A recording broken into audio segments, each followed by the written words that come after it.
My name is Gary Lewis, Chief of Police here in Bexley, and it is now my honor to introduce Betsy Lane, President of Torah Heckman.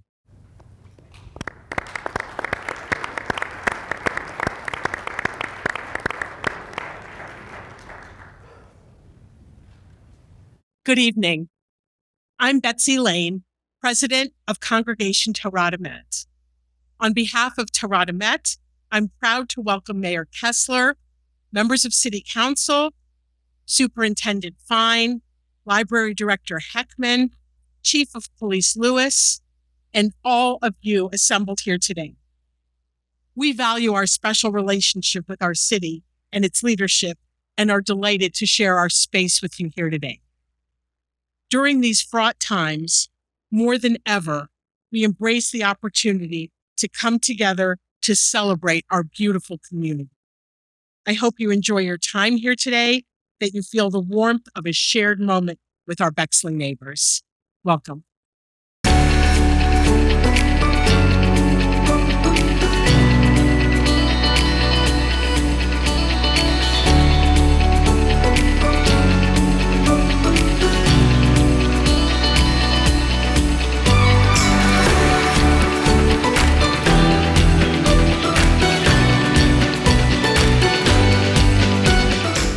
A century ago, Bexley's story was just beginning. The communities of Bullitt Park and Pleasant Ridge had just combined. Our now beloved neighborhoods were being platted, and Bexley's first high school class had just graduated. A century ago, Bexley's foundation was being laid. Today, we are caretakers of a legacy, preserving the things about this community that make Bexley so much more than just a place on a map, while embracing the opportunity to shape our next 100 years. The legacy of the Bexley community is really being a community of purpose, a community that was put together with a very unique history between a place of learning with the Capital University, the Lutheran village around it, and then of course entrepreneurs and industrialists from Columbus's past coming together to create this very special place. One Bexley is critical to our success. One Bexley fits exactly who we are as a community. We want to make sure that everybody in Bexley, whether you live in Bexley or you're visiting Bexley, that you feel a sense of belonging and that you feel welcomed. And One Bexley provides that opportunity for us to work as the city, the libraries, and the schools to continue that foundation of growth for our community, and I'm really thankful for our partners. One thing I appreciate so much about Bexley is they value education, they value learning, and there's a lot of curiosity. We are all working for the same purpose, which is to make Bexley better, to empower the citizens of Bexley to have the best life they can have. So working together allows us to be more strategic. We've laid the groundwork to build on these relationships to further all of our missions to have the best of the best for the community. I absolutely love the people. My family was new 4 years ago, and from day one we've been loved, we've been shown compassion and understanding. I always call the Bexley community the trifecta of success. We have students that come to us like sponges, eager and ready to learn. We have amazing staff, the best in the business, that provide a rigorous, loving, caring, supportive environment. And then we've got that third factor, which is really important. Our families and our community and the support that they continue to show us makes this a really unique place. To maintain the strong legacy, it doesn't happen overnight. And I'm really proud of the foundation that was set before us. We stand on the shoulders of those that came before us, and that tradition of excellence has to continue. We do that through a really robust, community-driven strategic planning process. Our mission statement is to learn with curiosity, demonstrate kindness, and embrace equity. And that is the DNA. And everything that we do, we model that, and it allows us to make sure that that excellence continues. While we're preserving our legacy, we're constantly updating and in motion. We're reimagining spaces and the ways that we interact with our environment. I think it's vital to have a consensus-built plan to shape the future of our community. We have such limited resources in terms of our land, our space, that it's so important for us to be really precise about what we intend to do. Land use strategy sets a stage. It provides a consensus from the community to move forward in development. And knowing that you have the support of the residents and elected officials and having a common shared vision. That's a powerful thing. Personally, I love a good checklist. So it creates for me a template for what do I need to be working on over the coming years and how can we help to build consensus around some of these really bold, energizing ideas. My dream is that Main Street continues to be a masterclass in urban planning. We are being really purposeful about the improvements we're making, and we have this very long-term lens as we start to shape the community even more in the image of, I think, what residents want to see it be.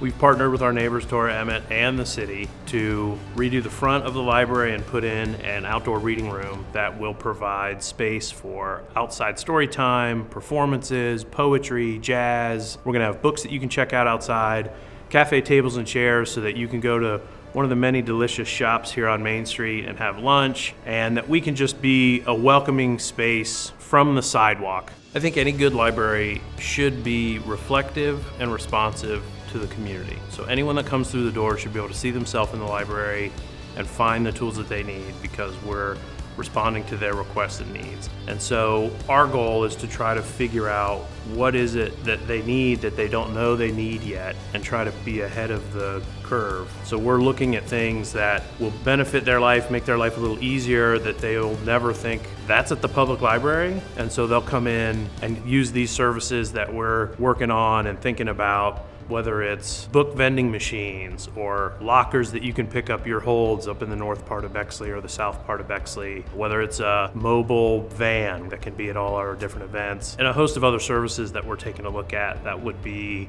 arriving when people need it in Bexley. Facilities is a critical conversation for us. On average, our buildings are 84 years of age, some of them over 100 years, and our buildings have served this community really well. But with every passing day, the gap widens in terms of what those buildings were designed for and what our students need today and into the future. So it's really important that we continue to have engagement with our community to design what it is that we want for our students' future. And we're really proud of the community engagement that we've had so far. I think it's a transformational opportunity for our students today and into the next 100 years. We will design this as a community, and I'm excited for what's possible into the future. Where we are today is hopefully only just scratching the surface of where we're going to be tomorrow, because we're setting the stage not just for the next 100 years of Bexley, but for the hundreds of years to follow after that.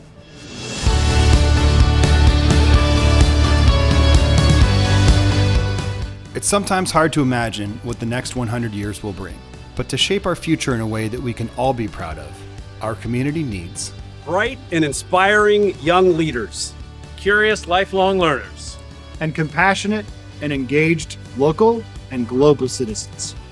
Bexley's past has shaped a legacy that's worth preserving, but our future, that's up to all of us.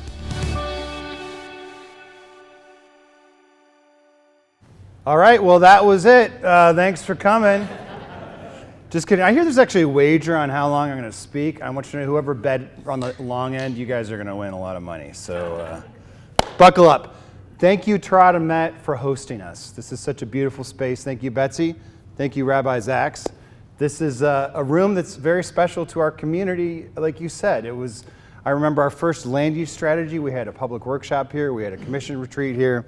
When we were grilling our future police chief, Gary Lewis, along with some other candidates, it was in this room right here. Does it kind of make you sweat bullets, Chief, when you're in here? So thank you for this space.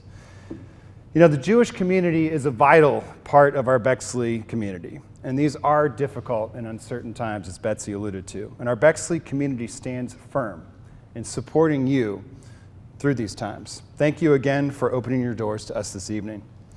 Let's also take a moment to recognize our elected officials here tonight. Council members, school board members, auditors, all, please stand and be recognized.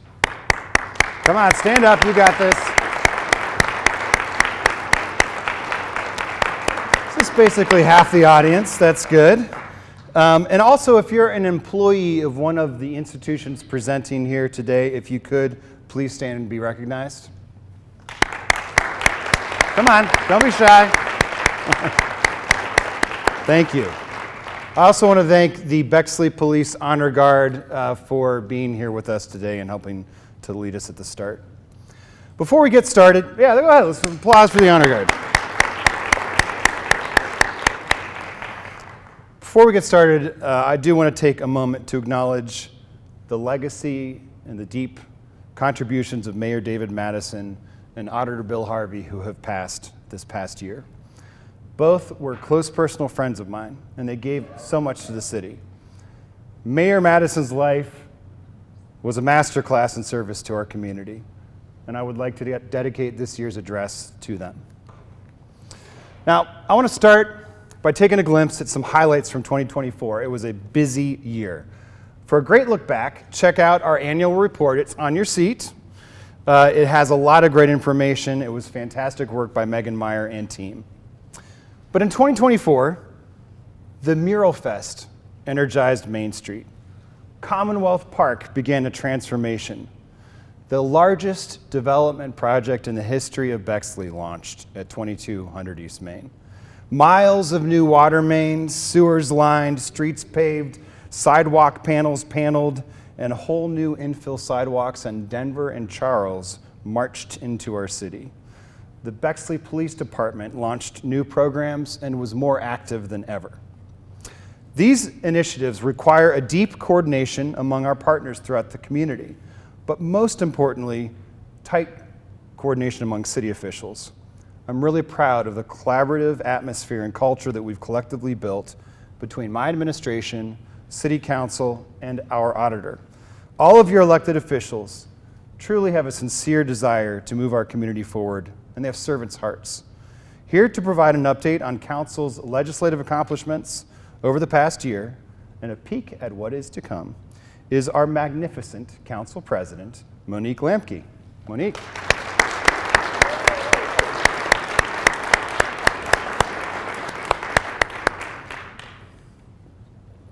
Yeah. Thanks so much, Ben. Appreciate it. Oh. Thank you. Yep.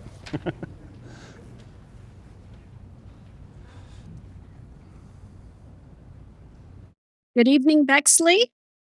How's everyone doing tonight? Wonderful. The last time that I was in this beautiful synagogue was about 2.5 years ago. I was at that community interview where we would select Bexley's next police chief. And luckily for Bexley, we picked Gary Lewis, and he is doing amazing work with our police department. Thank you, Chief.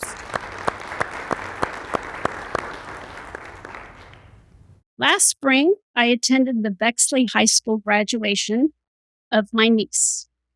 At that time, the commencement speaker was Bexley resident Doug Ullman, and he told the seniors that as they embarked on their next chapter, they should strive for impact, not success, and 2, choose community over crowds. Your city council strives for meaningful impact in this extraordinary community, and we take very seriously the enormous trust that you have placed in us to be your local legislators. We are 7 individuals elected to a nonpartisan office who like to roll up their sleeves, get to work on everyday issues that we can see from our very front yards, from our neighbors' yards, from around the corner, or on the playgrounds. I'm honored to serve with Danny Hurley, Lori Ann Feib, Sam Marcelino, Troy Markham, Jessica Saad, and Alex Silva. In 2024, your city council passed 51 pieces of legislation dealing with a large variety of issues. These included electric vehicle chargers around town, appointing some very smart and experienced residents to many of our boards and commissions, many of whom are here tonight. We voted to fund life-saving AED devices and add protective helmet requirements when our kids are riding electric bikes or similar vehicles around Bexley. We also supported the unification of Commonwealth East with Commonwealth West. And finally, we also passed a multi-million-dollar budget, balanced it, that not only raised our city's emergency savings, aka our rainy day fund, but we also dedicated significant dollars to paying off city debt. During last week's council retreat, we also discussed our priorities for 2025. Those issues include things like city finances, infrastructure, police community programs, safety, golf carts, green spaces, Bexley senior citizens, accessible playgrounds, drones, development, and our beloved Arboretum.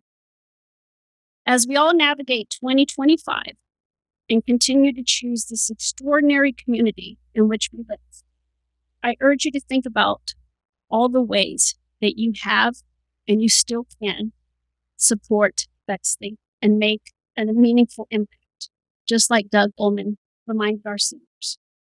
So whether it's you're supporting your local businesses because you know that your dollars help them succeed, or you're spreading kindness like it's confetti, or you're giving a Jewish neighbor a word of support and encouragement given all that is happening, please continue to do that. We rely on you, we need you, and we appreciate you for striving to make that impact. I wish you all a very happy belated Black History Month and happy current Women's History Month, and I look forward to serving all of you. Thank you.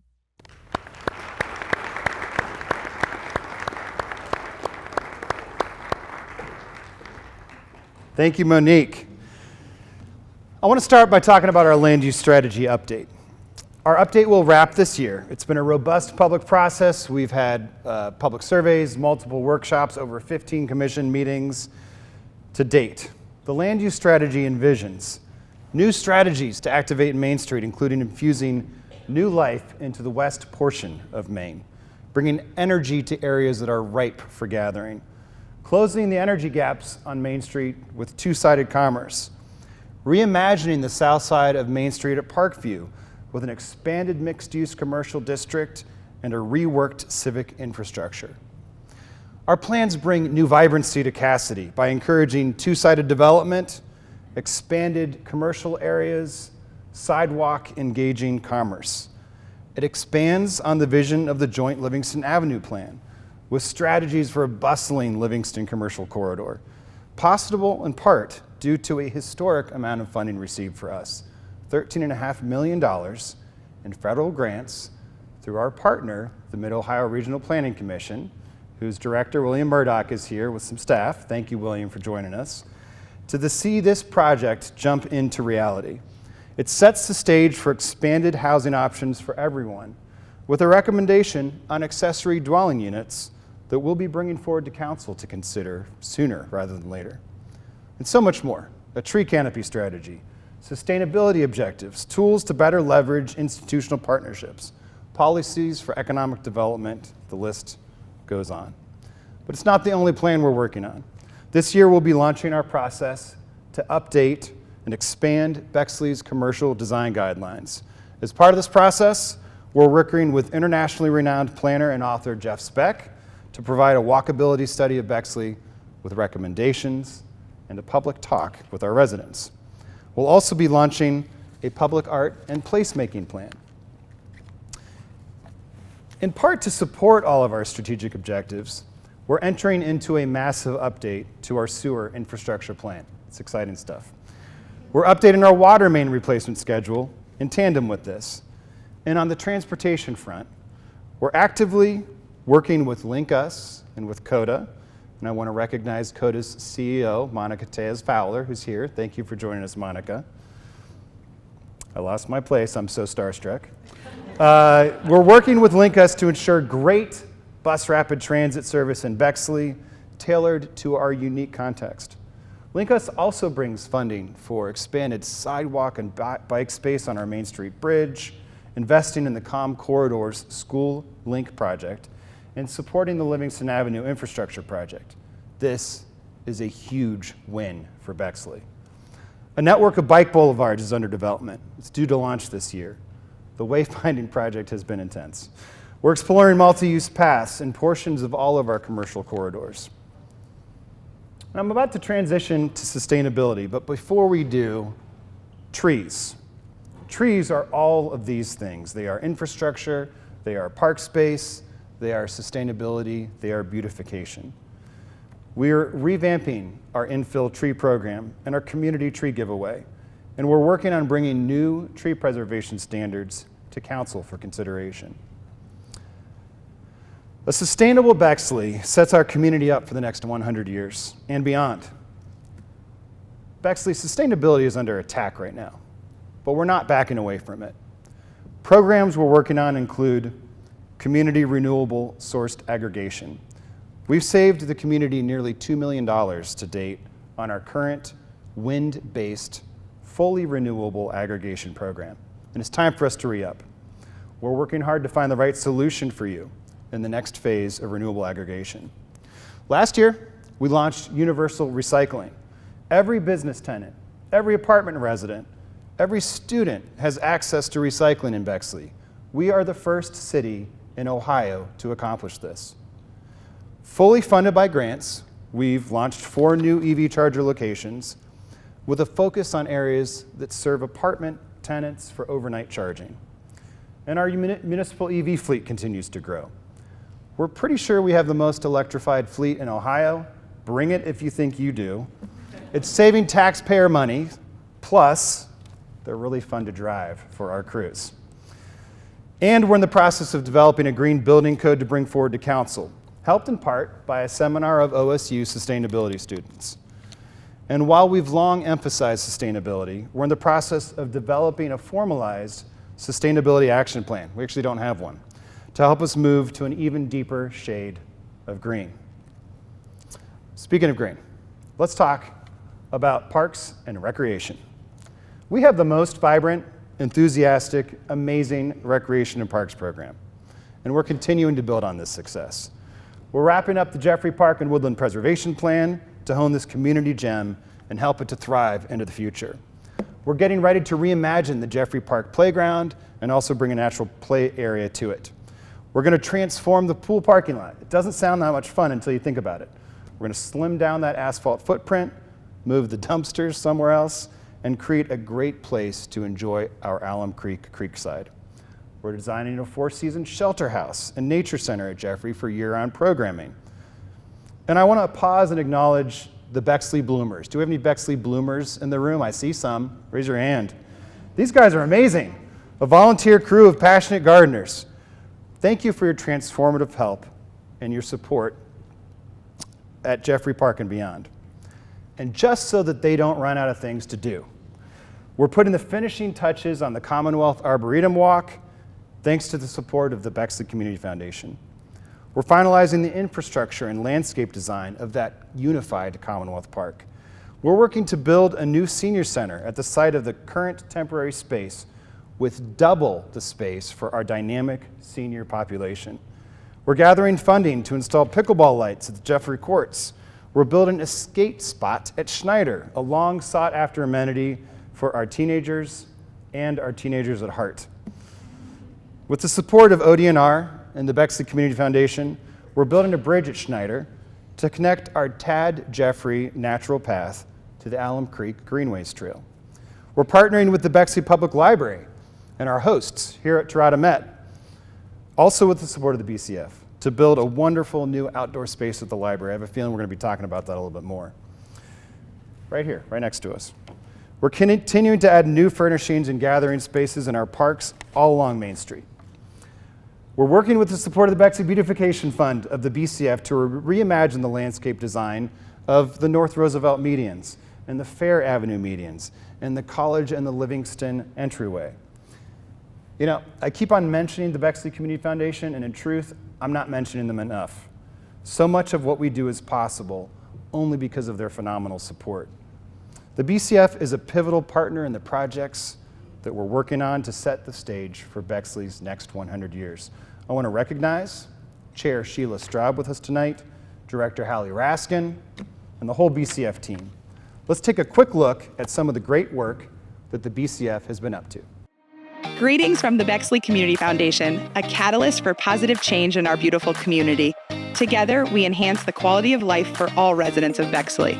Established in 2010, our foundation is a proud embodiment of the spirit of our community, reflecting its diverse, collaborative, and forward-thinking nature. What started almost 15 years ago as a grassroots effort to give where you live has grown into one of the most impactful organizations in our hometown. Today, we are proud to share that the Bexley Community Foundation has 17 designated funds and has reinvested over $5.3 million into our Bexley community, proving that a small gift can make a big difference. Thanks to our incredible donors, we are thrilled to share that we have reached many milestones since our founding in 2010. $5.3 million in total grants awarded to our community, including 2 capital campaigns, the Jeffrey Mansion Expansion Project and Year of the Parks. The BCF has awarded over 250 grants, ranging from $500 to $1.75 million, all in support of Bexley-based organizations. These grants fund projects that touch every corner of our community, including the arts, youth programming, support of our neighbors in need, community events, outdoor recreational spaces, our parks, Commonwealth, Havenwood, and Schneider, beautification, and our Bexley Arboretum, Jeffrey Mansion, and so much more. Our work is rooted in the belief that everyone should have the opportunity to thrive, and we're committed to making this vision a reality for our community. By partnering with us, you're joining a legacy of impact and empowerment, ensuring that Bexley remains a vibrant, innovative, and inclusive community for generations to come. Join us. Together, we can build a better Bexley, one project at a time. To learn more, apply for a grant, or donate to the Bexley Community Foundation, please visit bexleycommunityfoundation.org. And that video was only made a month ago, but Bexley Community Foundation has now awarded $5.5 million in grants. So there you go. Save the date for the BCF annual gathering on April 30th. I'll be there, and we have a little surprise up our sleeves leading up to it. What could it be? The BCF funds so much more than what we're even going to talk about today. The Capitol Anne Frank exhibit that you recently came through, the Now Music Festival there, Darn's Summer Food and Cards for Canes program, the Bexley Farmers Market, which launches again in May, so many other things throughout our community funded through the BCF. The BCF is also a crucial partner in our community events, and boy, do we have a season coming up, including a great main event season and a dynamic Jazz in the Park series. Another iteration of the Mural Fest will be marching to Main Street, and this year we're adding with the Bexley Chamber of Commerce, we are adding an arts festival component to the Labor Day Block Party and Brew Fest. This bigger than ever combined event is getting a new umbrella name. We're bringing back Summerfest. There we go. Main event is going to continue to hop this year as the Fitzgerald development rises from the ground, bringing restaurants, medical office, and over 230 apartment units to Main Street by 2026. Cohatch is set to open soon, and new uses are coming in all sorts of areas throughout the city. With all of this going on, the Bexley Chamber of Commerce has been more active than ever under the leadership of Brian Drury, here with us today, acting as a support system for businesses new and old and launching some exciting new programs. Let's hear from the Chamber. The Bexley Area Chamber delivers real impact to our local business community. Hi, I'm Brian Drury, the Executive Director of the Bexley Chamber, and I'm thrilled to share that the Chamber has had one of the most successful years in our long history.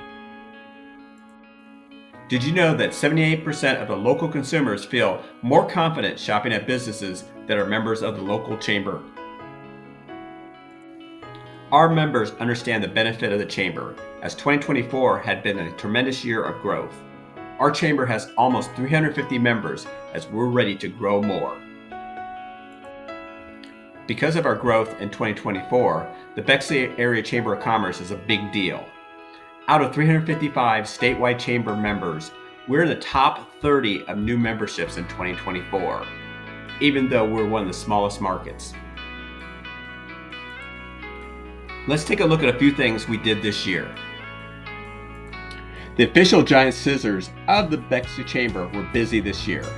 In partnership with the City of Bexley, we helped open a bunch of new business this past year. You might think cutting a big ribbon with a giant pair of scissors is a bit silly, but it's also an important reminder of how hard it is to run a small business. It's no surprise that the Bexley area is an amazing community. We see that come to life when we connect our businesses and residents at various events we host throughout the year. With 24 events this past year and thousands of people showing up, it was a great year for the Chamber. Speaking of events, The Taste of Bexley, our signature event, continues to be one of the most celebrated local events of the year. This past year was no exception. The Taste of Bexley saw a record number of participating member businesses and ticketed attendees, with hundreds of our friends and neighbors enjoying food, fun, music, and more. We're planning for the next Taste of Bexley to be even more epic. We relaunched our Women in Business event series that helps celebrate our diverse member businesses. Our business community is strengthened by our diverse leaders and our Women in Business event series that has been selling out.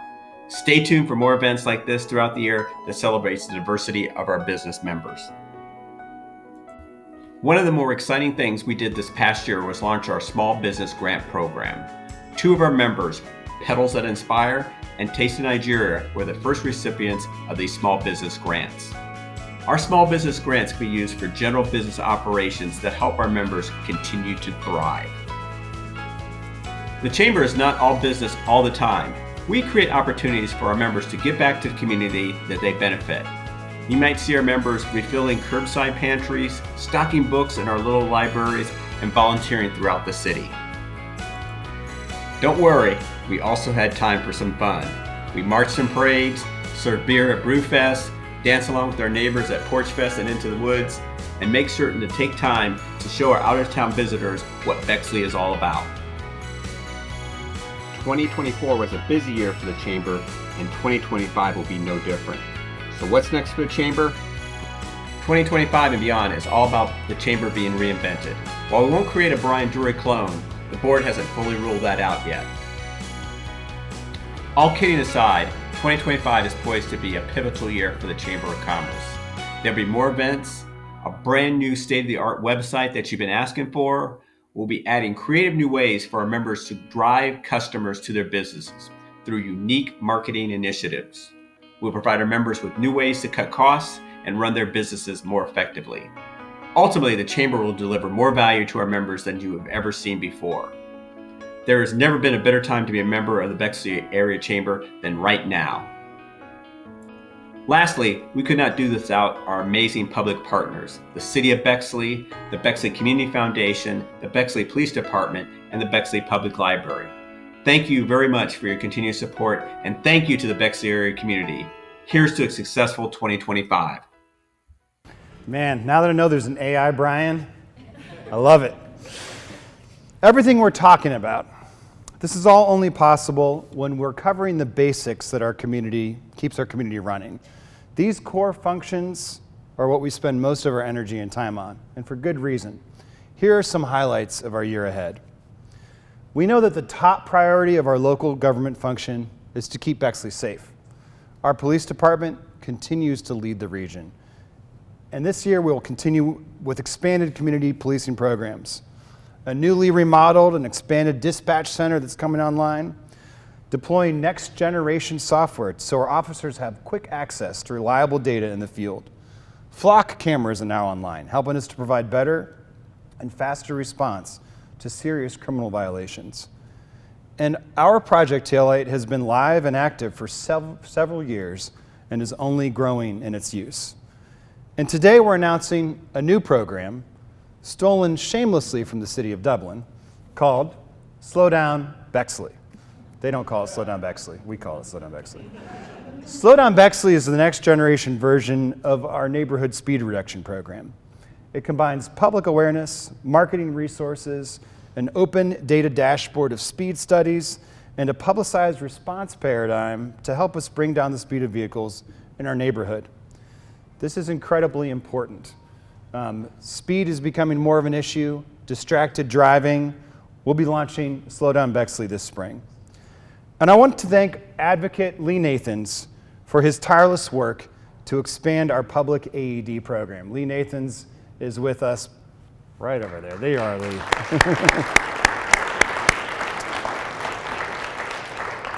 Our first public AED is now live here on Main Street, right in front of the library parking lot, and we are expanding soon to other public spaces along Main and to parks in the coming months. Another critical function is our management of the city's extensive infrastructure. We're bringing 7,300 feet of new water mains to Bexley this summer, And we're launching a galvanized water line replacement loan program pending council approval.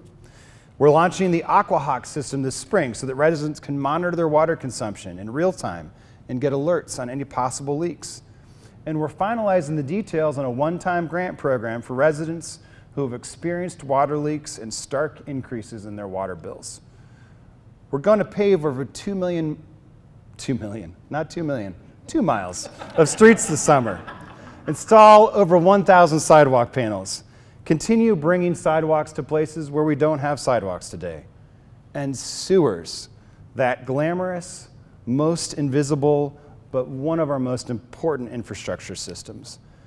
Continued investment in our sewers is necessary to help prevent flooding in properties and to obtain better water quality along our regional waterways. We're lining 4,100 feet of sewers this summer, but most importantly, we're planning deeply for the future, launching a large-scale refresh of our sewer plan to set the stage for future investments in critical systemic upgrades. All of this work is leading to an overall refresh of our long-term capital plan. We haven't updated it since about 10 years ago. The updated capital plan will help us create a refreshed strategy for investment and funding to ensure our infrastructure remains rock solid for years to come. And this type of planning and financial stewardship, it's just what we do. For many years now, we've prioritized, as Monique said, paying down debt, and we've been very selective about what and how we've borrowed. As a result, we have the lowest debt burden on our general fund in our modern history. And in a scant few years, we will be debt-free in the general fund. At the same time, we are building up strategic reserves for infrastructure, environmental remediation, and even starting to set aside funds for the next Bexley pool. Hopefully not needed for some time. But we're doing all of this on the back of a budget that has been unwaveringly balanced year over year since 2012. As I wrap up here, I want to encourage your involvement in a project that is very important to me and to other institutions here in this room. The One Bexley Project's goal is simple: to ensure that Bexley is welcoming to everybody who lives, works, visits, and plays in Bexley, but especially to populations that have been marginalized in our community. At a time when the concept of inclusion is under attack, our Bexley community is unapologetically committed to it. We want you to be involved. Sign up for the weekly text from One Bexley. Grab a yard sign to show your support. We have some here you can grab. Attend an event such as the One Bexley Gathering or the Story Slam or one of the many events that we have on the calendar throughout the year. Keep connected. Stay in touch. Get involved. Believe it or not, there's more we're working on than we've even covered here. Keep apprised. Sign up for the Bexley Blast weekly email. It's the best way to get information about what's going on in the city. During a time when it seems like national rhetoric is engineered to divide and isolate, we have our local community. Our local Bexley community, it's the antidote to the justifiable frustration that many of us feel with the tempo of society today. A community that's strong, that's united, that's future forward. It's a thing to be celebrated. And I do believe that at our best, that is us. Bexley, the state of the community, is bold, innovative, connected, walkable, tree-shaded, active, celebratory, chock full of more events than you could possibly attend, and most importantly, focused on setting the table for the next 100 years. So here's to the many brighter generations to come. Thank you.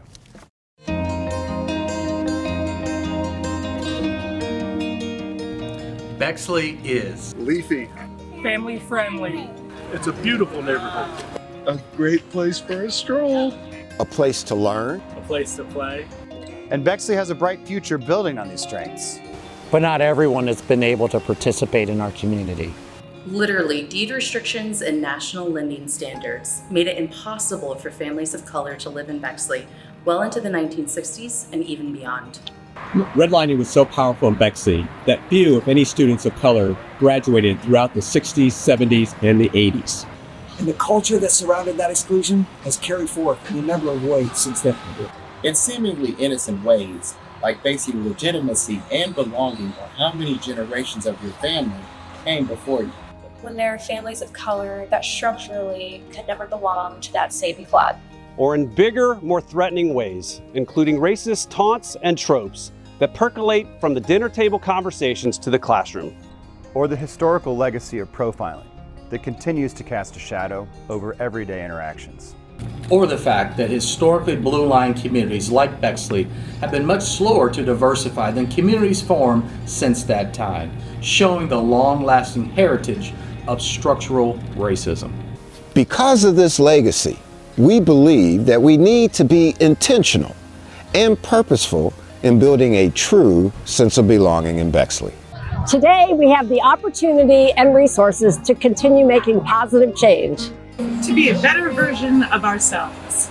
To recognize our past and inform our future. It won't happen by accident. It won't happen without you. Without all of us. Working together to rewrite the playbook. Introducing the One Bexley Project. One Bexley is an intentional, purposeful program to craft a Bexley that is welcoming to all and creates a sense of belonging for all community members and visitors. One Bexley has a direct support of the City of Bexley, the Bexley City School District, the Bexley Public Library, and passionate residents who know that this mindset is vital to our future. One Bexley is community focused, inclusive, allyship in action, disruptive, welcoming, creating hope, future forward. And it takes all of us. Join us for conversations, for education, for events, for training. at onebexley.us.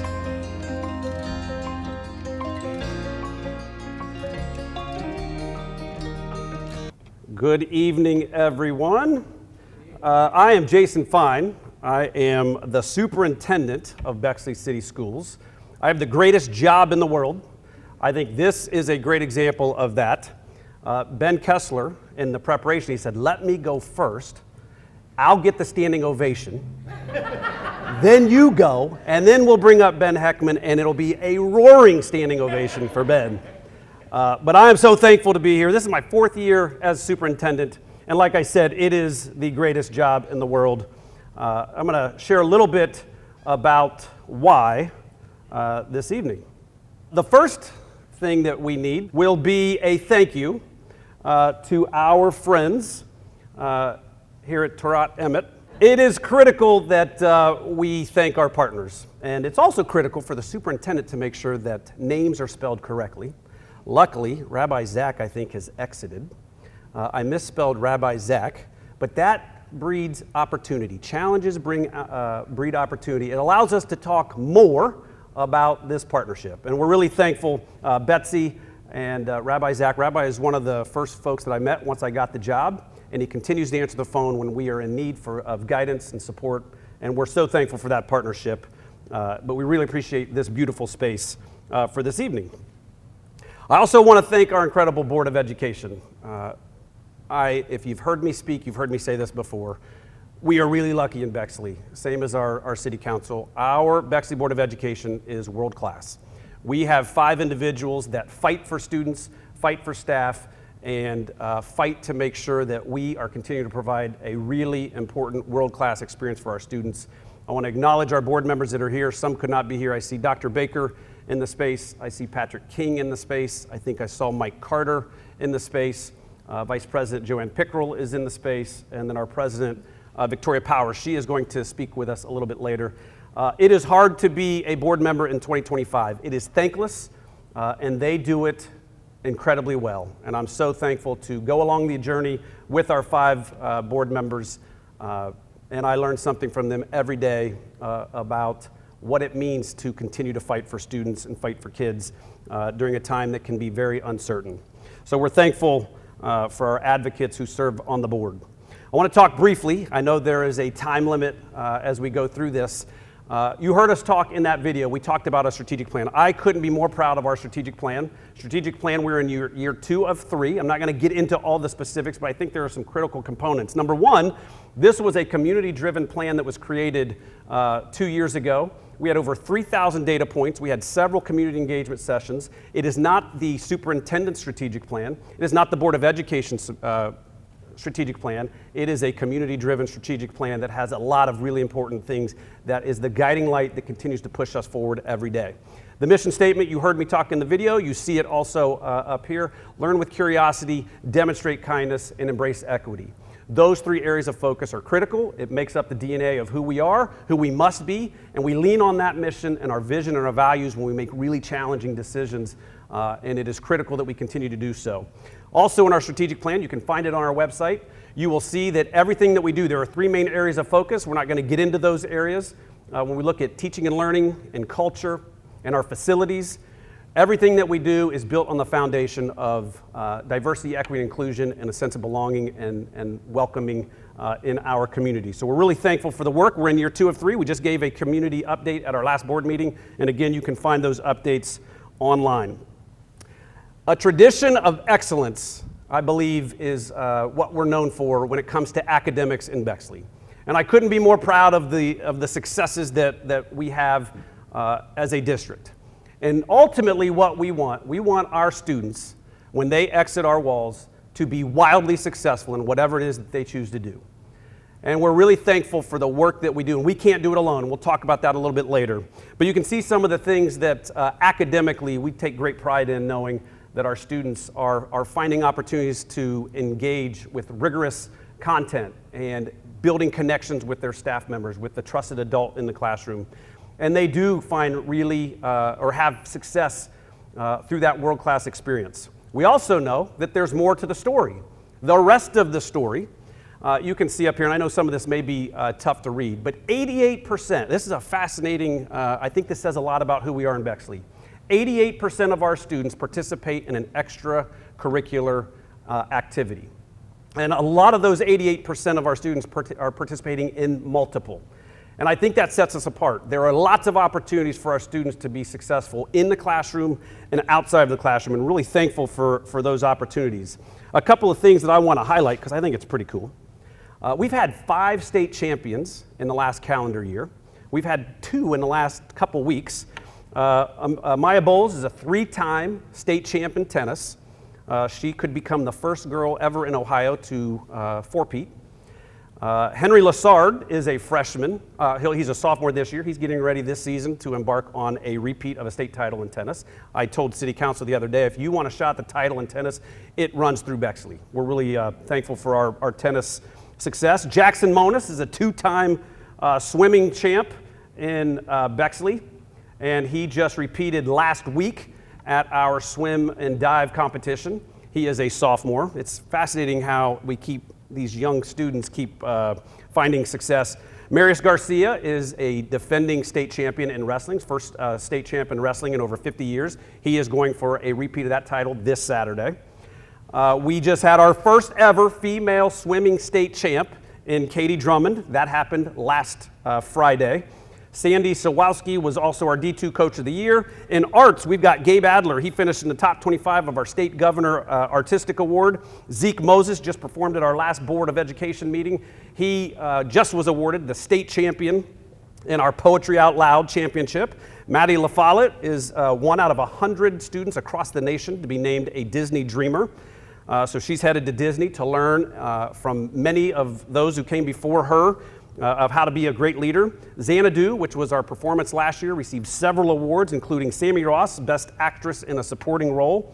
And we continue to have several performances at the state and national level with all of our musical entities, and we're really proud of that work. But I think that's an important piece of the rest of the story, in that our students find other opportunities in the classroom and outside the classroom to blossom and to find something that is important for them.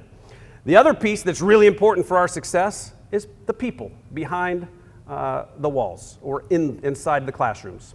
The number one indicator of success, and this is research-based, the number one indicator of success of any given child's success in a school setting is the classroom teacher. So it is critical when we are constantly looking to recruit, hire, and retain. That process is really important for us. And we run a really consistent and equitable approach to find the best. And you all know that our teachers typically find their forever home in Bexley. And it's because we work hard to find the best, and they want to stay here because of you all and because of our great students, and we're really thankful for that. The number 2 indicator of success in any given child's experience is the building leader. So leadership matters, building principalship matters, and in 2025, it's not easy to find great administrators that want to get into this because it's tough and it's challenging. So we're really thankful. We've got, you see up there, Dr. Justin Denon. He just presented his dissertation, received his doctorate. He was invited to a national conference to share his dissertation on restorative practices. You see Jerome Price in the middle. Jerome Price, if you're a parent in our community, you've seen communication lately. He's just been named our middle school principal. He's going to replace Mr. Cottle, who's going to move to the high school. Jerome Price is a superstar. He has been to a national conference recently presenting on culture, which is one of our goals in our strategic plan. And then you've got Brad Pettit, who is our Director of Technology, another component of our strategic plan, presenting at a national level and bringing in a lot of support here through our technology department. I want to talk briefly, you heard me talk about facilities. Facilities is critical. We're at a critical moment as we take a look at our facilities. And just like our strategic planning process, this has been a really important process for our community as a community-driven process. We've held 12 community engagement sessions. We've held 24 building team meetings. And we've had many, many more meetings where we've had an opportunity to get feedback from you. And you can still provide feedback anytime. You can go to the top of our website, our homepage. There is a link at the top where you can give feedback about facilities or anything. It's an easy way to access us. You can also always email us. But this has been an important process for us to determine as a community what it is that we want for our future. You saw in the video, why now? As we take a look, I think it's really important that I mentioned earlier that the strategic plan has directed us to take a look at our facilities. This has been a conversation in Bexley long before I arrived, long before this strategic plan, but I'm really proud of the work that we did as a community to put it into action, and that's why we're taking a look at it.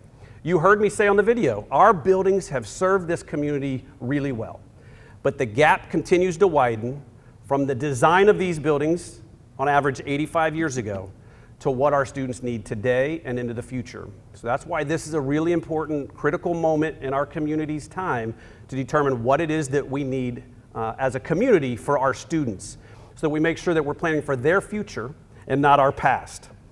I also want to make sure that we understand, and I say this a lot, we've learned through this process, through our 3 phases, that there is no zero cost option.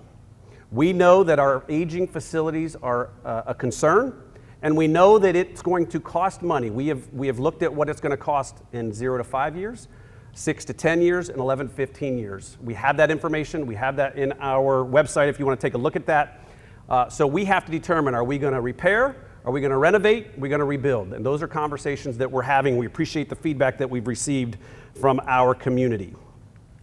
You can see that we're in the middle of our 3rd and final phase of our facilities planning process. We're in a year and a half.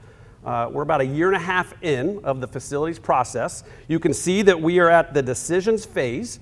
That is a really important phase. Our architectural teams that we're working with, Perkins and Will and Moody Nolan, they're going to present to our Board of Education in the spring a final plan. The Board of Education will take that information, we'll work with our core team, and they will make some decisions. Kyle Smith is going to talk a little bit about that in a few moments as to how that might be funded. I also want to comment on something I think is really exciting, and that is the recent purchase of close to 30 acres at Cassidy Avenue. I believe in my heart that this is a potential for transformational change in our community. We did not make this decision lightly. And I also want to reiterate that this was driven from the strategic plan. You can see up on the slide that our goal 2.2 directed us to explore partnerships and potential acquisitions of land to help us solve the problem that we're currently facing, which is a lack of facilities for our students who are participating in these types of events. So I'm really proud of the vision of our community to help us see this. And we have worked really closely, really hard with Parks and Rec, with Capital University, with the JCC, with Columbus City, to try and find space, and we don't have enough. And if you have a child that is participating in these activities, you know that their mental health and well-being is impacted when they are eating dinner at 10 p.m. and then they have an hour or 2 or 4 of homework time. We want to provide opportunities and spaces for our community and for our students that will help eliminate some of that chaos. So we're really proud of that work. I want to talk quickly about Phase 0. This will be a phased-in approach. We do not know what Cassidy will look like. You are going to help us decide that. Just like we've proven that we want your feedback in the strategic planning process, just like we've proven that we want your feedback in the facilities planning process, we want your assistance and your feedback in helping us determine what Cassidy Avenue will look like. This is a long-term process. This is to help us for the next 100 years. That's why we're really proud and really excited about what's possible for the next 100 as it comes to the Cassidy purchase. Phase 0 is an opportunity for us to take a look at what can we do in real time to get that space up and running at the minimum level to have it safe, have it playable, and spread out some of the needs from our community.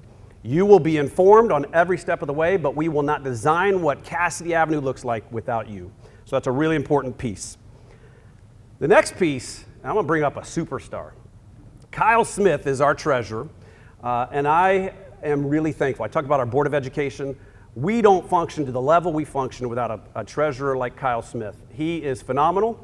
He is a man of great integrity, and he is not your typical treasurer.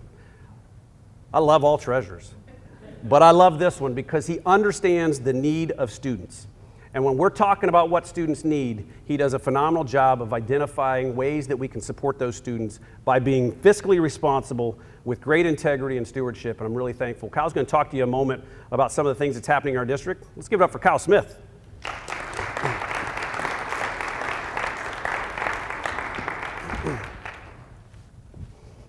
Mayor, permission to slow it down. Thank you, Dr. Fine. He just talked about our facilities, and communities like Bexley have very little options to finance their facilities other than internal.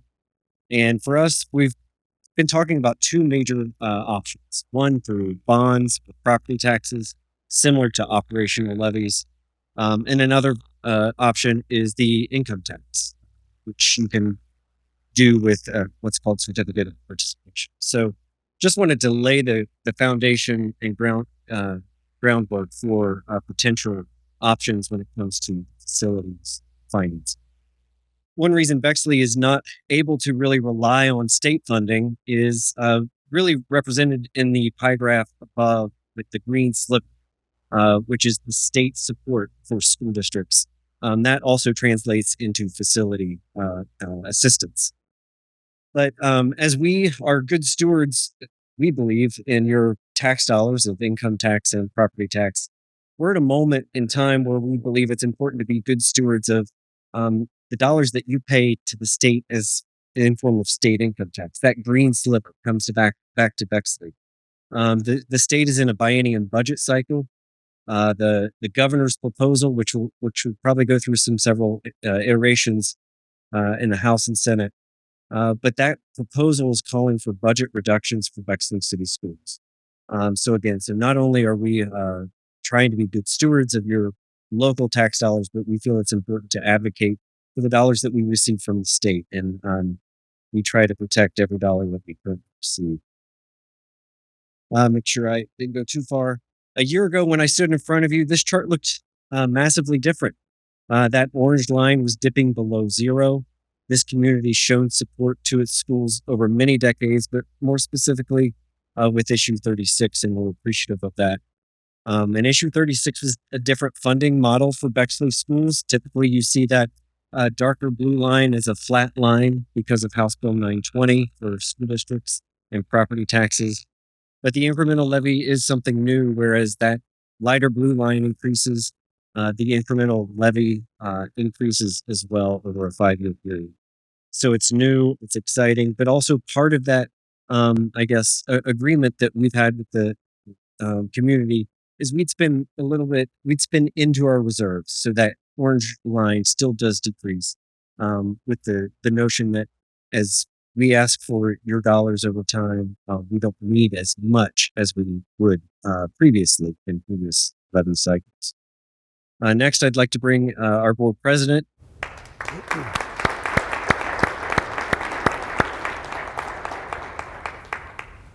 Good evening, everyone. Thanks so much. It's really an honor to serve as the president of the Bexley City Schools Board of Education. I'm really grateful for everybody for being here tonight, to all the speakers, to our hosts in this beautiful space. I'm super grateful to our superintendent and our treasurer, who work incredibly hard every single day, and to the board members that I serve with. We have a very strong board, and it's I think I feel very fortunate, and I think the city should feel very fortunate for that. This event has been primarily focused on the successes of 2024, which is really uplifting, and I'm really grateful for everything that's going on here in Bexley and all the hard work that all of you are doing. Kyle Smith talked about district financials, financial stewardship, financial stability, and I'm going to pick up the theme and talk just briefly about something that's happening right now in our state budget process that Kyle mentioned, that's ongoing in our Ohio legislature, specifically about appropriations and funding of public schools. The legislature is currently determining the state budget for the next 2 fiscal years, which will start on July 1. The governor's proposal has been introduced as House Bill 96. That proposal includes continuing the phase-in of the Fair School Funding Plan, which is very good news and very important for our public schools in Ohio. But as proposed, as Kyle has mentioned, the appropriations for public schools in Ohio will be reduced from current amounts. Ohio's nonpartisan Legislative Service Commission has determined that under the budget proposal that is currently being discussed, the revenue lost to Bexley City Schools will be over $318,000 in those 2 years. These reductions put pressure on our school district budget, and our board is doing what we can to prevent that reduction. At our school board meeting tomorrow night, the board will discuss and act on a proposed resolution that Treasurer Smith and I have prepared, asking the Ohio General Assembly and the governor to commit to fully funding the Fair School Funding Plan without these cuts. I hope you will also consider reaching out to your elected officials, our elected officials, Representative Geralds and Senator Craig, to let them know how you feel. I have their contact information with me tonight if you want to get that from me. We are so grateful for the support that our community has shown to us. We hope that you are grateful for what the Bexley City Schools does as a heartbeat in the center of our community. Thank you so much, and I want the prize for the shortest talk. Thank you. Thank you. We are really thankful for all that Victoria and the rest of the board continues to offer. Victoria is dialed in on all the legislation that heads our way, and there is a lot. I'm sure you've all been keeping up to date.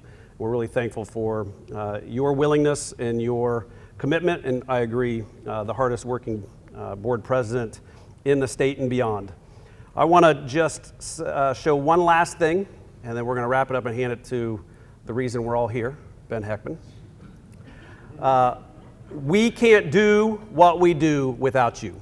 And Kyle mentioned it. This community has shown a continued support of our schools, and it matters. It is shown, and we are so thankful. And you heard me in the video talk about the trifecta of success. These partners that you see on the screen are great examples of why we're able to do the things that we do. We are unique. Bexley is unique. We can't do the things that I shared in the first handful of slides without the support of this community. So we're really thankful for our Bexley Education Foundation. I'm going to share a video as I'm exiting the stage of their impact. They do a phenomenal job of making sure that our students have those opportunities that don't happen without their work and dedication. We're so thankful for our Bexley Education Foundation. The City of Bexley, Mayor Kessler, our City Council members, all of the leaders within the City of Bexley. I am really impressed and really thankful for the partnership that we have. I was just talking to another superintendent in Central Ohio today, talking about a major gap that they're experiencing between their partnership with the city and the schools. And I can't imagine what the job would be without that partnership. And I'm really thankful that that continues to be strong. And I love our quarterly meetings where we put President of City Council, Monique, Victoria, Chief of Police, the Mayor, Mike with Parks and Rec, Ben Heckman, Brian Drury. It's a really important opportunity for us to make sure we are connected and informed of what's happening throughout the city. Parks and Rec, I mentioned Mike, really thankful for that piece. I never realized how much involvement would be needed to make sure that our students have access to these important resources. We're thankful for Mike and his team. Chief Lewis and the Bexley Police Department, I too, the first time I was in here, had an opportunity to clearly choose the greatest chief in Ohio, and I'm thankful for that. That partnership is strong.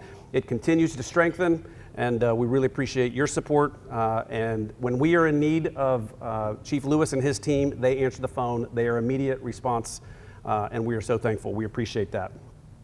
One Bexley, you saw that video. That is critical, and that was born a couple years ago from an important need, and La Baker and Steve Shapiro. That doesn't happen if we don't have Ben Heckman and Ben Kessler in moments of crisis, stepping up to the plate, communicating with the schools to find out what can we do to support our students, what can we do to support our community, and what can we do to support our visitors to our community. So we're really thankful for One Bexley. And then lastly, the community organizations. I feel like you're all part of the organizations. We look at BMPA, we look at DARN, we look at eRibs, Bexley Pride, the Diverse Learning PTO, we have building PTOs. There are many, many more.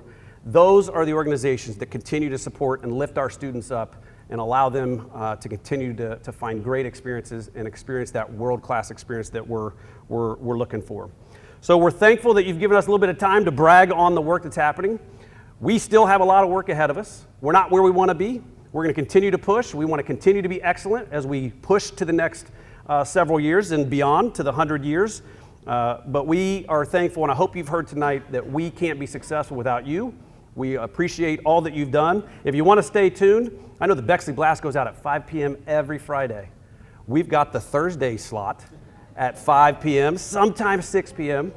But we hope that you'll consider joining and accessing our school newsletter. You can scan the QR code to get signed up. You can also visit our website. You can email me anytime. We want people informed, we want people engaged, and we want to make sure people have access to transparent information so that you are comfortable and understanding of what the schools are doing, because you're such an important partner.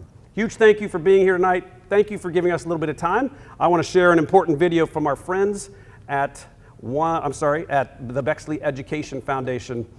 We are so thankful for the work that they do as well. So let's give it up for the Bexley Education Foundation.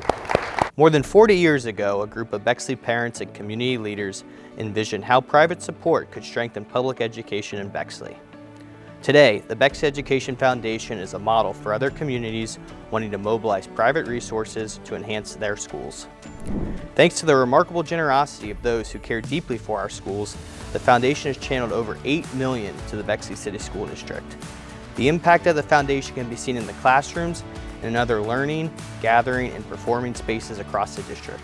The foundation is a leading funder of technology in the school districts, and our grants and programs have upgraded facilities, supported all areas of the curriculum, and brought the diverse voices of scholars, scientists, authors, and artists into the classroom.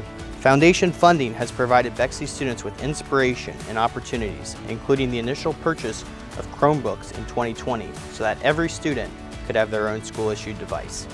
Most importantly, our commitment to nurturing and supporting students across the school district is a powerful force.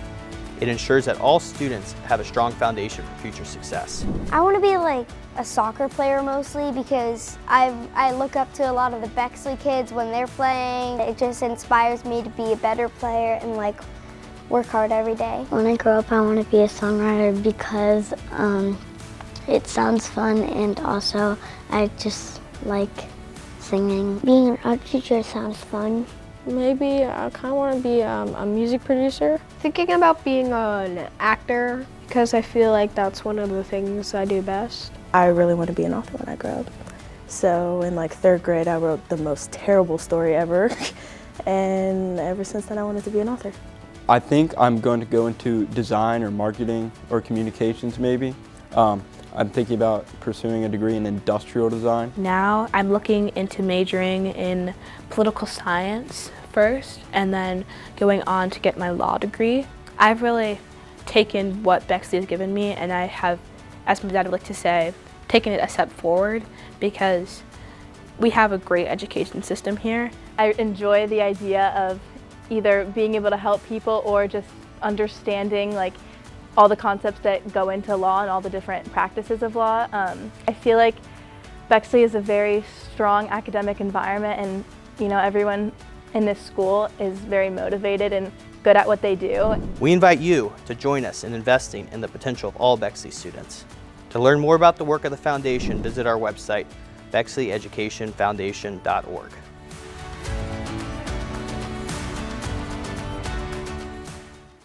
All right, I'm the last one. So you've made it that far. I want to, everyone has thanked Rabbi Zach and Betsy for being in this space, but we're actually neighbors. So when I say it, it means more. So thank you for having us be here. We've been working very closely together on some projects that we'll talk about a little later. I also want to say, I'm really feeling the vibe and the lights in this room. So let's close it out together on this quiet night. I want to say how wonderful it is to be here and to talk with all of you. As I was having a conversation with some other library directors, I was like, I have a state of the community I have to present. They're not asked to do anything like this. And so I think that speaks to the uniqueness of our community and the expectation that we're all going to be together. And it is a great honor to be here because I love talking about the library.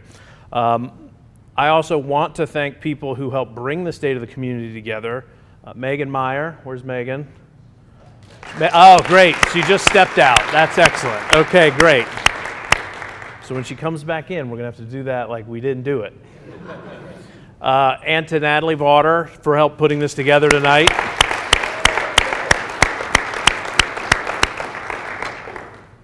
No Megan yet? All right, cool.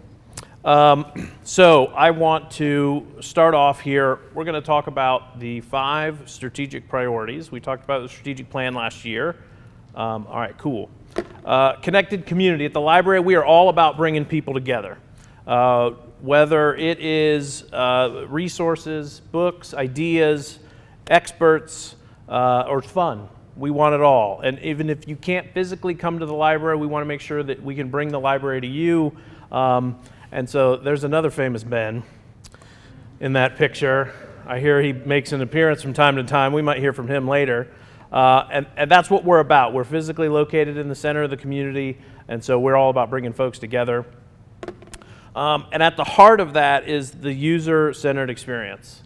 On my wall in my office, service first above all else. Going through library school, I can tell you we could have the greatest collection in the world with all the things you would ever want, and if there's rude people behind that, in front of it, no one will go there, and there's a ton of options. So service first above all else is what we cherish at the library. We want to make sure that we have the greatest collection and the most helpful staff when you need it. And there are things, the services and programs that we think about, and we are always thinking about how the users of the library would like it or not like it, and that's foremost in our mind when making changes. It needs to be accessible, and so when we use the word accessible, we mean access to resources physically in our building, getting around to make it easier to get to the places that you want to get to. And it also means access to your local government. So one night at 1 in the morning, I woke up in a sweaty fever pitch, and I had this vision of a civic center. And last year I had a terrible drawing of it, and look, now it's real. I brought it to life. Civic Center. Right now we have information for how you can get a hold of your elected officials, so that we want to make sure you have that easy access to what's going on in your community and your elected officials. Streaming programs and podcasts. So if you're not able to make it to the library, accessibility of bringing it to you. Here we are helping with the devices. This is Meg speaking in Russian, helping to get a patron on their Kindle. So that the talent of the staff is incredible. Strategic partnerships. This is something that makes Bexley what it is, the library what it is. Tonight we've had some great partners here, the mayor and Jason. There are things going on that may make it hard to be a mayor and a superintendent. Maybe a library director soon. I'm sure we're on the list. And so seeing them in meetings, I can't show enough respect and pride in working with them. I was at a great event last Friday, 2 Fridays ago, and I was walking out with Dr. L. And Dr. L goes, the more I hang out in this neighborhood and I learn that this community, everybody's on the same page, it's really refreshing. And you can't say that about a lot of other places. And I think that speaks tremendously to our partnerships. And so those partnerships with the school board and the city and Parks and Rec and the service department, because we love those guys at the service department, as well as just our partnership last year for our birthday with Johnson's and Gramercy Books and Giuseppe's, Pizza Plus, and then of course this one here, Seventh Son. We had our own beer last year. I mean, that is maybe the best partnership you could come up with. Underneath all of this is an incredible staff. It's an outstanding library staff that I get to work with. It's an honor to work with them. And together with the Friends of the Library, sponsoring a lot of fun activities, and the library board and the support of the board, we try to do a lot of fun things that encourage people to find their passion at the library and follow their passion. In the center here, we have Thanks a Latte for Being You. We just started a kudos program. So if you see someone, one of your staff members doing a great job, you can go on to a little portal that we have, type up what they did that was great, and just acknowledge them for doing a great job with others. It's a fun thing. That same thing happens with incident reports in the library, and everyone reads the incident reports about what has happened in the building, so it's like a positive version of that. And then if they've gone above and beyond, you can click a little box and you can go over to Kitty's and get one free item. Thanks to the friends supporting this project, you can get their delicious sandwiches or coffee. And so it's just another great way to talk about how we support each other and build the culture, because we're all responsible in building the culture in our community and at work, wherever we work, including the library. So that is a great thing. I have the honor of working with the best staff ever. Projects in 2024. We had our birthday, which we'll get to, and then these are some other fun ones here. AEDs, we had some great AED training. We did some active shooter training. I know what gunfire in the library sounds like. That was upsetting and off-putting, but we now know what to do thanks to the partnership with the police and how that is going to work. We got some new carpet in the QRR, keeping the vibe. We got some new traction with visibility strips going down the stairs to the youth services area. We reconfigured the tech center to make it more user-friendly. If anyone is using our app, we totally revamped our app. Mayor, I know you're on the app all the time. The new app is great. And our website has been refreshed. And Westerville, library number 18, joined the consortium. So now you can get stuff from Westerville. I mean, not that we need to. But you can. Yes, Dad, I know that's where you live. Also last year, we did the 100th birthday was such a magnificent event. Thanks to all of our partners. We had music and author events, banners, parties with cake and ice cream and pizza and drinks. And then September 30th was made into perpetuity, Bexley Public Library Day. So thanks to the mayor, we're going to have a ton of fun doing all of those things. So a big thank you for our celebratory 100th birthday. It was really a great year, and we're excited to be able to focus on some of our other projects as we head into our 101st year.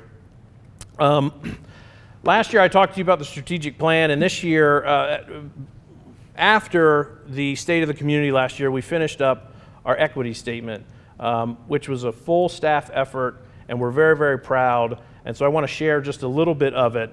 We have two quotes, one from Dwight Eisenhower and Toni Morrison, because of course those two would come together beautifully. And so Dwight says, "The libraries of America are and must ever remain the home of free and inquiring minds. To them, our citizens of all ages and races, of all creeds and persuasions, must be able to turn with clear confidence that there they can freely seek the whole truth, unvarnished by fashion and uncompromised by expediency." That starts it off. We believe that reading about, listening to, and learning from diverse perspectives leads to a more creative, resilient, and caring community. We'll actively cultivate and sustain an accessible environment that welcomes diverse voices and perspectives. And up on the screen, you can see that we're going to actively work to develop and maintain an inclusive, respectful environment that fosters mutual trust, humility, and care, both in the library and our community, reduce inequitable social, economic, and barriers through library programs, collections, spaces, resources, materials, services, policies, practices, and staffing. And we're going to lead in fostering open conversations and strategic partnerships to address community challenges and opportunities. And then we end with a great quote from Toni Morrison about libraries being a sign of a great civilization. So we are very proud of that, and we believe it's very important. Oh, you guys love this slide. 2024 numbers. We had nearly 500,000 checkouts, both physical and electronic. You guys love your electronic checkouts. They are on the rise. They are now 20% of our checkouts. Yeah. We had over 77,000 computer sessions, so people that need access to the internet. Over 400 personalized picks. So if you have books that you want an expert to pick out for you to read, come and see us at the library. We'll get you set up. We had just over 8,000 people use our meeting rooms last year. 581 youth programs with just shy of about 19,000 attendees, and our adult programs had about 14,000 people come to. We had over 140 book librarian sessions, and I'm most proud that notary appointments, we had 420 of them. Now, if anyone's been paying attention, we beat Columbus last year, but that's neither here nor there because we're not in competition, maybe a little bit. We have exciting upcoming projects for 2025. Of course, in partnership with Tora Emmett and the city, we are working on the outdoor reading room. We are waiting for a couple pieces to put the bid together and take it out to bid so that we can work to get the front of the library and the pocket park, the reading room in between our two buildings, just literally right here. You can take a look at the driveway when you leave. We've got better things in store for that. We're very excited for that. I know everybody loves a good elevator modernization. But if you've been to the library, it was down for about 100 days, not that I kept a tally, and we are working to get that updated so that if it goes down again, it will be so that it won't go down for another 20 years. So we're working on that. During our great literacy nights, we took polls on for what unique circulating items we should have. Yard games won, though we may get a metal detector. So the treasure in the backyard you can find by checking it out at the library. And then we have been doing some really great things in the terms of streaming programs, and so we are speaking at a number of conferences, national conferences around the country, sharing what we've learned here so that they can go to other communities, and that's how we can have an impact. We're also making those streaming programs available to anyone. So if they're in a library district that is not as friendly, they can get the resources that they need from our programming. And we're taking a look at the book vending machines and the book lockers and maybe a book or event mobile. So keep an eye out for those fun things. I want to highlight two really fun upcoming events in 2025. Writers in Residence. We are announcing our first Writers in Resident, Cynthia Omoa. She is a Ghanaian American poet, national speaker, and teaching artist. She received her MFA from the New School, where she was cited for excellence in poetry.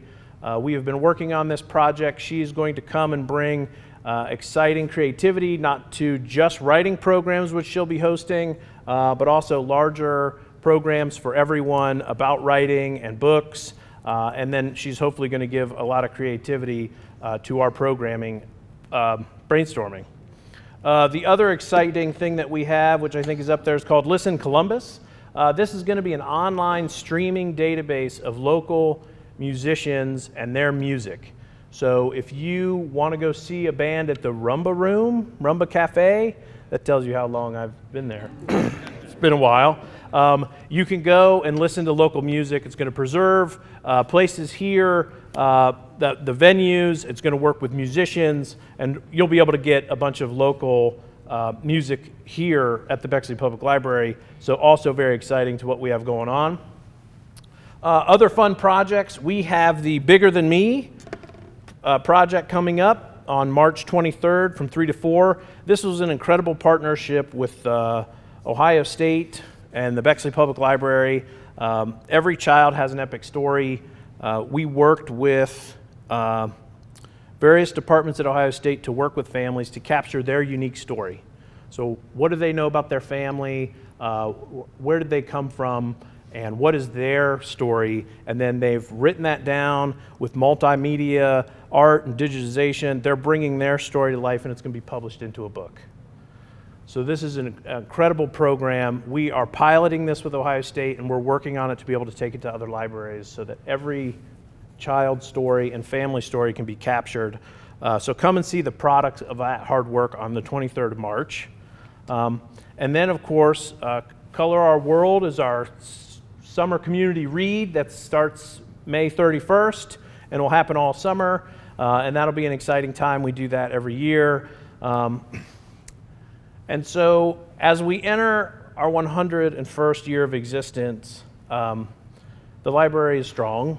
I've never actually said that at any of these presentations. The library is strong because of our people.